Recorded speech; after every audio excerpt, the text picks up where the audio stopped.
بسم اللہ الرحمن الرحیم۔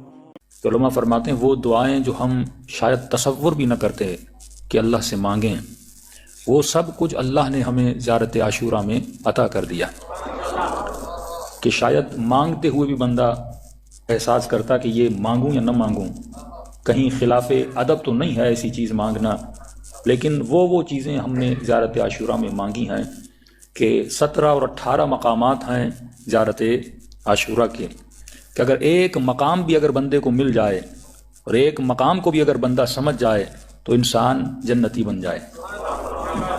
کہ زیارت عاشوراء میں اللہم بہت زیادہ ہے۔ دو چیزیں زیارت عاشوراء میں بہت ہیں، تھوڑا سا تکرار کروں گا تاکہ ربط موضوع ہو جائے، شاید آپ لوگوں نے وہ مجالس نہ سنی ہو۔ ایک تو زیارت عاشوراء میں ہم نے خدا سے ایک بھی دنیا کی چیز نہیں مانگی، یعنی آپ نے یہ نہیں کہا مجھے بچے دو، آپ نے یہ نہیں کہا مجھے رزق دو، آپ نے دنیا کی کوئی چیز نہیں مانگی۔ جتنے زیارت عاشوراء کے اندر آپ مقامات اللہ سے مانگتے ہیں وہ سارے مقامات روحانی اور اخروی ہیں۔ دوسرا، زیارت عاشوراء میں بندہ بڑی بڑی دعائیں کرتا ہے، مثلا معکم فی الدنیا والآخرہ، اے خدا مجھے معیت اہل بیت عطا کر، اہل بیت کا ساتھ عطا کر، دنیا میں بھی آخرت میں بھی عطا کر۔ یہ بہت بڑی دعا ہے۔ پھر ہم دعا کرتے ہیں محیا یا محیا محمد و آل محمد، اے خدا مجھے وہ زندگی وہ حیات عطا کر جو محمد اور آل محمد کی زندگی ہے، یعنی ایسی زندگی دے جیسی زندگی تم نے علی کو دی، ایسی زندگی دے جیسی زندگی تو نے امام حسن کو دی۔ اب مومن کو حیات محمد پڑھنا ہوگا کہ محمد اور آل محمد کی حیات کیسی تھی اور میں کیسی زندگی مانگ رہا ہوں۔ کہ اے خدا مجھے حیات علی دینا، حیات دشمن علی نہ دینا، مجھے حیات حسین دینا۔ اب ایک حیات حسین کی ہے مقابلے میں ایک حیات یزید کی ہے، ایک حیات علی کی ہے، ایک حیات امیر شام کی ہے، ایک حیات رسول کی ہے مقابلے میں ایک حیات ابو سفیان کی ہے۔ مختلف حیاتیں آپ کے سامنے آتی ہیں، تو آپ نے کسی اور کی زندگی نہیں مانگی، آپ نے اگر زندگی مانگی تو پہلے محمد سے لے کر آخری محمد تک کی زندگی مانگی ہے۔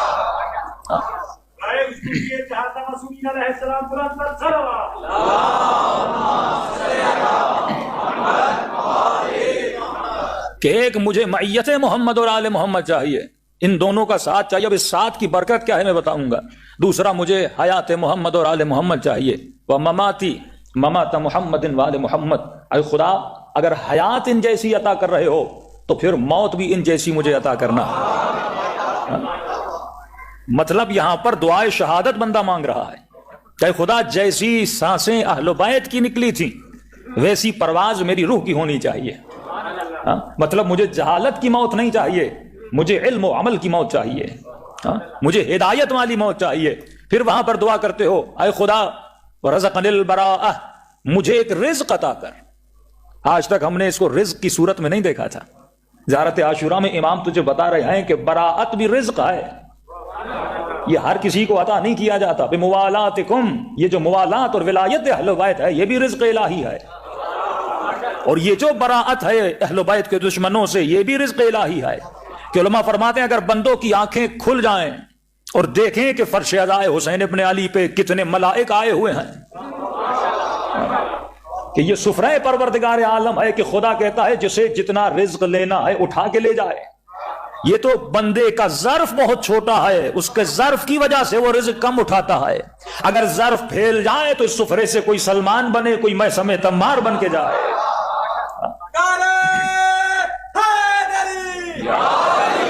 یہ سفرہ رزق محمد اور آل محمد ہے، کون کتنا یہاں سے اٹھا کر جاتا ہے۔ اور دوسری چیز جو زیارت عاشوراء میں سب سے زیادہ ہے، اکرمنی، جتنی ضمیریں ہیں وہ حسین کی طرف پلٹتی ہیں۔ سارکم، کس کی سار اور کس کا ایثار مجھے عطا کر، حسین کا ایثار عطا کر، مجھے اپنا کریم بندہ بنا۔ مقام محمود کی دعائیں کرتے ہو، یہ ساری چیزیں میں بتا چکا ہوں، ان کی ریپیٹیشن میں نہیں جاؤں گا۔ مقام محمود جو مقام شفاعت ہے، یعنی خدا اپنے حبیب کو کہے کہ حبیب نماز تہجد پڑھ تاکہ خدا تجھے مقام محمود عطا کرے، یعنی وہ جو خدا نے محمد کو عطا کیا اسی کی دعا ہم زیارت عاشوراء میں کر رہے ہیں۔ اس سے بڑی دعا ہو سکتی ہے؟ ایک ہے شفاعت کا ہونا، ایک ہے شفاعت کا کرنا۔ مقام محمود دونوں ہیں، یعنی خود بھی اپنی شفاعت کرواؤ گے اور کسی مومن کے لیے شفیع بھی بنو گے۔ وہی مقام شہادت جو بندہ شہید ہوتا ہے خود بھی جنت میں جاتا ہے اور اپنے ساتھ کسی اور کو جنت میں لے کر جاتا ہے. اتنی بڑی بڑی دعائیں زیارت عاشورہ میں ہیں، لیکن ایک مقام جس کو بہت سمجھنے کی ضرورت ہے، جس کا شدت کے ساتھ زیارت عاشورہ میں ذکر ہوا ہے، وہ کون سی چیزیں ہیں؟ زیادہ سے زیادہ زیارت عاشورہ میں ایک تو 100 سلام ہے، دوسرا 100 لعنتیں ہیں. زیادہ سے زیادہ لعنت کی گئی ہے اور زیادہ سے زیادہ سلام کیا گیا ہے. اللہم لعن اولا ثم الثانیہ والثالثہ والرابعہ والیزید خامسہ ولعن عبید اللہ ابن زیاد وابن مرجانہ. اب یہ جو لعنتیں ہیں اس کی بھی میں نے تفصیل بیان کی ہے، لیکن تفصیل بیان کرنے کے بعد کسی جوان نے سوال کیا کہ مولانا ان لعنتوں سے مراد کیا ہے؟ میں نے کہا اگر فلسفہ لینا ہے تجھے لعنت کا فلسفہ، وہ بھی زیارت عاشورہ سے لینا ہے. مثلا اگر علماء نے کہا کہ کچھ ایسے اشخاص ہیں جن پر لعنت نہ بھیجا کرو، یہ تصور اس عالم کا ذاتی تصور نہیں تھا، یہ تصور ہمیں زیارت عاشورہ سے مل رہا ہے. کیا امام کو ڈر تھا؟ کیا امام کو خوف تھا؟ کیوں مولا جب 3 لعنتیں بھیجتے ہیں یا چند لعنتیں بھیجتے ہیں وہاں پر نام نہیں لیتے، اور کچھ لعنتوں میں مولا نام لے رہے ہیں؟ اس کا مطلب کچھ ایسے ہیں جن پر لعنت تو بھیجو پر نام نہ لیا کرو. یہ تصور تجھے کہاں سے مل رہا ہے؟ زیارت عاشورہ سے مل رہا ہے. تو یہ تصور کسی فقیہ کا تصور نہیں ہے، یہ تصور امام معصوم کا تصور ہے. جو لوگ یہ کہتے ہیں کہ فلاں مجتہد نے فتویٰ دے دیا اور اس مجتہد کو برا بلا کہتے ہیں، اب زیارت عاشورہ میں تم کس کو برا بلا کہو گے؟ کیا تم امام سے زیادہ تبرہ کرنے والے ہو؟ کیا تم چھٹے اور 5ویں امام سے زیادہ تبرہ کرنے والے ہو؟ یہ زیارت جو تجھے امام نے سکھائی، امام کچھ لوگوں پر لعنت تو بھیجتے ہیں پر نام نہیں لیتے، اور کچھ کے نام لیتے ہیں. اور میں نے کہا کہ ان کے نام لیتے ہیں، ان کی ہسٹری کیا تھی وہ میں بتا چکا. اور جن کے کچھ افراد پہ لعنت ہے اور کچھ فیملیز پہ مولا لعنت بھیجتے ہیں. کہ معصوم سے پوچھا گیا مولا فیملی پہ لعنت کیوں بھیج رہے؟ وہاں فرماتے ہیں فیملی سے مراد آئیڈیالوجی ہے. کہ رسول خدا کی حدیث اگر بنو امیہ کے 40 لوگ ایک جگہ پہ جمع ہو جائیں تو فرمایا اتنا فسق و فجور پھیلائیں کہ جس کا اندازہ نہیں ہے. تو یہ لعنت آئیڈیالوجی پر ہے. کیوں؟ جب 5ویں امام کے پاس ایک بنو امیہ کی اولاد میں سے ایک شخص گیا اور ایسے رو رہا تھا جیسے 6 مہینے کا بچہ روتا ہے. امام نے کہا کیوں رو رہا ہے؟ کہ مولا میں اس لیے رو رہا ہوں کیونکہ آپ نے بنو امیہ پہ لعنت بھیجی ہے اور میں اسی نسل بنو امیہ سے ہوں. امام نے فرمایا کیا تم نے قرآن نہیں پڑھا کہ جب جناب نوح نے کہا کہ خدا یہ میرا بیٹا، اللہ نے کہا ہے نوح یہ تیرا بیٹا نہیں ہے. کیوں کہ تیری فکر پہ عمل کرنے والا نہیں ہے. کہ اگر تو محمد اور آل محمد کی فکر پہ چلنے والا ہے تو بھی بنو امیہ کی نسل میں سے نہیں ہے. کس طرح کہا کہ اللہم صلی علی محمد، جس طرح کہا گیا کہ تم اگر آئیڈیالوجی پر چلو، سلمان و منا اہل البیت، سلمان ہم اہل البیت میں سے آئے. اب یہاں جنگ ہے آئیڈیالوجی کی جنگ. 2 نظام کا تعارف زیارت عاشورہ میں ہو رہا ہے. ایک نظام وہ ہے جس سے مجھے اور آپ کو براءت کرنی ہے، اور ایک نظام وہ ہے جس کی میں معیت کی دعا کر رہا ہوں، جن پر میں سلام کر رہا ہوں. کہ میں بتا چکا کہ ایک شجرہ شجرہ مبارکہ ہے، ایک شجرہ شجرہ ملعونہ ہے. مبارک شجرے کا بھی ذکر قرآن میں سورہ نور میں ہے، اور ملعون شجرے کا ذکر بھی سورہ اسراء میں قرآن مجید میں موجود ہے. شجرہ ملعونہ وہ ہے جو لوگوں کو گمراہی کی طرف لے جاتا ہے، اور شجرہ مبارکہ وہ ہے جو لوگوں کو ہدایت کی طرف لے آتا ہے. شجرہ مبارکہ کو پہچاننا ہے تو زیارت وارثہ پڑھ لو، اور شجرہ مبارکہ کو اگر جاننا ہے تو زیارت عاشورہ پڑھ لو. دونوں کا ذکر اور دونوں شجروں کا ذکر، اللہ آدم صفوت اللہ و نوح نبی اللہ و ابراہیم خلیل اللہ و موسیٰ کلیم اللہ. یہ کون سا شجرہ ہے؟ یہ شجرہ مبارک شجرہ ہے جو کائنات کو ہدایت دیتا ہوا آتا ہے. اور اس شجرے کا ذکر سورہ نور میں ہوتا ہے کہ ایک شیشی ہے جس کو کہا گیا کہ زجاجتن، ایک شیشی ہے جس کے اندر مصباح المصباح، 2 مصباح ہیں، 2 نور ہیں. علماء فرماتے ہیں 2 نوروں سے مراد حسن اور حسین ہیں. اور یہ شجرہ زیتونیہ ہے، اس کا مطلب یہ شجرہ حسینیہ ہے. یہ پوری تفصیل میں بتا چکا. تو 2 نظام ہیں. ایک نظام ہے نظام الہی جس کو شجرہ مبارکہ لے کر چلے گا. ایک نظام ہے نظام شیطان، ائمۃ الجور و ائمۃ الکفر و ائمۃ الہدی. کچھ ایسے امام ہیں تو تجھے گمراہی کی طرف لے کر جائیں گے، اور کچھ ایسے امام ہیں تو تجھے ہدایت کی طرف لے کر جائیں گے. جو ہدایت والے امام ہیں وہ شجر مبارک ہے. جو گمراہی والے امام ہیں، جو ائمۃ الجور ہیں، جو جور اور فسق و فجور کی طرف تجھے لے کر جائیں گے، وہ شجر ملعونہ ہے. اب امام فرماتے اس شجر ملعونہ سے تجھے براءت کرنی ہے. براءت صرف لعنت کا مطلب یہ نہیں کہ 1400 سال پہلے مرے ہوئے مردہ جسم اور سڑے ہوئے زمینوں میں چلے ہوئے جسم پر لعنت بھیجو. ارے اگر اس یزید پہ تو لعنت بھیج رہا ہے جو یزید مر چکا ہے، جو قبر میں سڑ چکا ہے، جو جل چکا ہے، اس یزید کو تیری لعنت سے نقصان کیا ہوگا؟ اور اس یزید پر لعنت بھیجنے سے تجھے فائدہ کیا ہوگا؟ کہ معصوم کا 100 مرتبہ تسبیح اٹھا اور لعنت کر ابن ملجم پر، 100 مرتبہ ابن ملجم پہ لعنت بھیجو، تم کیا بگاڑ سکتے ہو ابن ملجم کا؟ اور 100 مرتبہ یزید پہ لعنت بھیجو، کیا بگاڑ سکتے ہو یزید کا؟ یہ لعنت اس پرانے یزید پر بھی ہے، لیکن زیادہ تصور جو براءت اہل بیت جو بتا رہے ہیں. دیکھیے ایک مرتبہ تم یزید پہ لعنت بھیج رہے ہو، یزید تو مر چکا ہے، دفن ہو چکا، ہلاک ہو چکا، ختم ہو چکا عذاب الہی میں، دن بدن اس کے عذاب میں اضافہ ہو رہا ہے. لیکن لعنت کس چیز پر ہے؟ یہ لعنت اس یزیدی سسٹم پر ہے کہ جو تعارف امام حسین جاتے جاتے کرواتے ہیں کہ مثلی لا یبایع مثل یزید، حسین جیسا. یہ نہیں کہا حسین، کیونکہ حسین ایک فرد ہے جو تاریخ میں رہا تھا، لیکن امام نے فرمایا حسین جیسا. حسین تو چلا جائے گا پر حسین کی فکر باقی رہ جائے گی. وہ کبھی بھی یزید جیسوں کی بیعت نہیں کرے گا. یعنی یہاں پہ دو نظاموں کا تعارف ہے، ایک نظام نظام حسینی ہے، ایک نظام نظام یزیدی ہے. کہ انسان اگر تو یزید پہ لعنت بھیج رہا ہے، وہ یزید تو مر چکا، مٹی میں مل چکا. ایک مرتبہ یزید پہ لعنت بھیج رہا ہے، ایک مرتبہ تجھے لعنت اس سسٹم پہ بھیجنی ہے جو یزید بنا رہا ہے.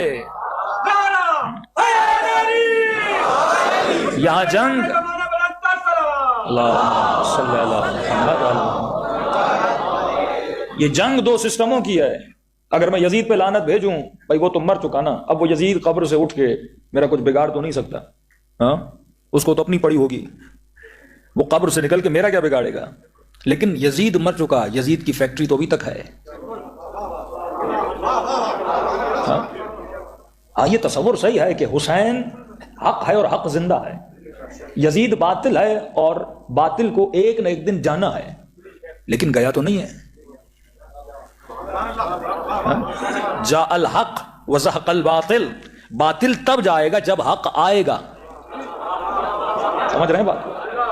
حق کب آئے گا؟ جب امام زمانہ آئے گا، تب کمپلیٹلی باطل کی جڑیں مولا سکھا دیں گے اور ختم کر دیں گے. لیکن ابھی تک باطل گیا تو نہیں. بھائی یزید نے ظلم کیا امام حسین پر، کربلا میں بڑا ظلم ہوا، لیکن وہ سسٹم جو یزید بنا رہا ہے، داعش نے جتنا ظلم کیا، تصور کر سکتے ہو کہ موصل میں ایک باپ کو 3 دن بھوکا رکھا، 3 دن شدت بھوک تھی، آخر میں اسے گوشت کا کھانا دیا، اور کھانے کے بعد اس نے کہا مجھے بیٹے سے ملنا ہے، کہ جو تم نے کھایا تھا وہ تیرا ہی بیٹا تھا.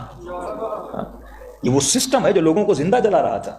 تو تصور کرو جو حسین کے چاہنے والے کو اس طرح مار رہا ہے، اگر یہ وحشی میدان کربلا میں ہوتے، یہ حسین کے ساتھ کیا کرتے ہیں؟ ہاں سسٹم تو ابھی تک باقی ہے نا. جو سسٹم یزید بنا رہا ہے، جو سسٹم یزید کی فکر بنا رہا ہے، جو سسٹم فسق و فجور بنا رہا ہے، اب ہمارا تصور یزید کے لیے اتنا چھوٹا نہیں ہونا چاہیے جو تاریخ میں پھنس کے رہ جائے. اے انسان وقت کے یزید کو پہچان، اور تو وقت کے حسین کو پہچان اور حسینی کردار کو پہچان. اگر مجھے اس سسٹم کا مقابلہ کرنا ہے تو مجھے بھی تو ایک ایسا سسٹم بنانا پڑے گا نا جس سسٹم میں حسینی بچے پیدا ہوں، جس سسٹم میں زینبی بچے پیدا ہوں، جس سسٹم میں اکبر جیسے جوان پیدا ہوں، جس سسٹم میں سیدہ زینب جیسی خواتین پلیں اور بڑھیں اور پیغام حسین کو بڑھائیں. لیکن افسوس سے یہ کہنا پڑتا ہے کہ جس طرح قرآن کی آیت ہے کہ اب پروردگار عالم کہتا ہے کچھ لوگ ایسے ہیں جو قرآن تو پڑھتے ہیں پر یہی قرآن ان پر لعنت بھیج رہا ہوتا ہے. آج کچھ لوگ ایسے ہیں جو یزید پہ لعنت تو بھیج رہے ہیں، اظہار براءت تو کر رہے ہیں، لیکن اس نے لعنت کو سمجھا ہی نہیں ہے. یہ یزید پر لعنت بھی بھیجتا ہے اور یزید کے سسٹم پہ عمل بھی کرتا ہے. یہ کچھ لوگ ایسے ہیں یعنی لعنت تو بھیجتے ہیں پر لعنت پلٹ کے انہی کی طرف آتی ہے کہ تو کیسی لعنت بھیج رہا ہے جبکہ تو سسٹم میں یزید میں رہ رہا ہے. اب آخری زمانے کی ایک نشانی بتا دوں تاکہ آپ کو براءت کا سسٹم سمجھ آئے. براءت یعنی خود کو خالص بنا، براءت یعنی خود کو خالص بنا اور سسٹم ولایت میں آ جا اور سسٹم یزید سے نکل جا. لیکن جب تک تو سسٹم یزید کو سمجھے گا نہیں کہ یزید کا سسٹم کیا تھا، جب تک تو شمر کو نہیں سمجھے گا، جب تک تو ہرملا کو نہیں سمجھے گا، جب تک تو یزید کو نہیں سمجھے گا. ارے یزید اگر یزید بنا تو یزید کیوں بنا؟ شمر اگر شمر بنا تو شمر کیوں بنا؟ وہ صفت جو شمر کے وجود میں تھی، امام فرماتے ہیں ایک تو یہ بڑا حاسد اور حسود تھا، یہ حسد کرتا تھا. دوسرا یہ شمر جو تھا یہ بہت زیادہ تانے دیتا تھا. فرمایا اس کے پتھروں نے ہمیں اتنی تکلیف نہیں دی جتنا اس کے تانوں نے ہم نے تکلیف دی. کہ حسین سجدے کی حالت میں ہے، آخری سانسیں حسین لے رہے ہیں، پھر بھی مولا کے قریب جاتا ہے اور حسین کے کانوں کے قریب کہتا ہے فوج یزید خیموں پہ حملہ کرو، علی کی بیٹیوں کی چادریں چھینو. اس کے تانوں نے ہمیں تباہ و برباد کیا. یہ وہ تانے تھے جو انسان کے جگر کو جلا دیتے تھے. یہ وہ تانے تھے جس نے زینب کو رلایا تھا. یہ وہ تانے تھے جس نے سکینہ کو رلایا تھا. فرمایا مومن اب تو براءت شمر سے کر رہا ہے، لیکن اگر تیرے وجود میں وہی شمر والا حسد ہے، اس برات کا کیا فائدہ؟ علی والا یزید پہ لعنت بھیجے لیکن خود نشے میں مبتلا ہو، خود شراب میں مبتلا ہو. یہ کیسی لعنت ہے کہ میں کر بھی رہا ہوں لیکن اس لعنت سے میں دوری بھی نہیں کر رہا. تو سمجھو یزید ایک پورا سسٹم ہے، ایک ایسا سسٹم جو تمہارے بچوں کو فاسق بناتا ہے، ایک ایسا سسٹم جو تمہارے بچوں کو فاجر بناتا ہے. پر میں آخری زمانے میں اختلاط حق و باطل ہو جائے گا. اور جو ڈیوٹی امام زمانہ کی ہے، امام آنے کے بعد کریں گے، وہ امام لوگوں کو خالص کریں گے. رسول کے جانے کے بعد اختلاط حق و باطل ہوا، یعنی حق اور باطل مل جائے گا. یہ انسان ایسا سمجھو کہ کچمبر ہوگا ایمان کا اور باطل کا. اس کے اندر نماز بھی ہوگی، روزہ بھی ہوگا، حج بھی ہوگا، حب مال بھی ہوگی، حب جاہ بھی ہوگی، حب شہرت بھی ہوگی. اس کے وجود میں نظام باطل سے محبت بھی ہوگی. یہ حسین کو بھی پسند کرے گا لیکن اس کی مینٹلٹی ویسٹرنائز بھی ہوگی. یہ نظام باطل کو بھی پسند کرے گا، یہ نظام حق کو بھی پسند کرے گا. یعنی اس کے اندر کچھ حقانیت ہوگی اور اس کے اندر کچھ باطل کو پسند کرنا ہوگا. یہ نماز بھی پڑھے گا، یہ حسین کی مجلس میں بھی آئے گا، لیکن مجلس کے بعد یہ اس حق کو باطل کی چیزوں کی طرف بھی گرویدہ ہوتا جائے گا، اس کی طرف بھی اس کے وجود میں کھچاؤ پیدا ہوتا جائے گا. کہ فرمایا انسان سورہ فجر پڑھے، میں نے کہا کہ سورہ فجر سورہ حسین ہے. علماء فرماتے سورہ فجر کو سورہ حسین بھی کہہ سکتے ہو. کہ اللہ کہتا ہے کچھ لوگ ایسے ہیں جنہوں نے مال جمع کیا، وعددہ. یہ مال کو جمع کرنا عیب نہیں ہے، لیکن مال کو جمع کر کے تعدد میں لانا، مال کو حد سے زیادہ بڑھانا. ایک گھر اللہ نے دیا ہے اور مال جمع کرو دوسرا گھر بناؤ، اور مال جمع کرو تیسرا گھر بناؤ. واللہ وہ عمراء، وہ جو سسٹم میں اشراف گری کے اندر رہتے ہیں، جو مال جمع کرنے کے بعد پھر اور وعدد قرآن کہتا ہے یہ مال کو جمع کرتا ہے، ایک گھر بنایا، دوسرا گھر بنایا، تیسرا گھر بنایا. یہ بالکل ایسے ہے کہ سسٹم میں یزید پہ لعنت تو بھیج رہا ہے پر خود اسی یزیدی سسٹم میں رہ رہا ہے.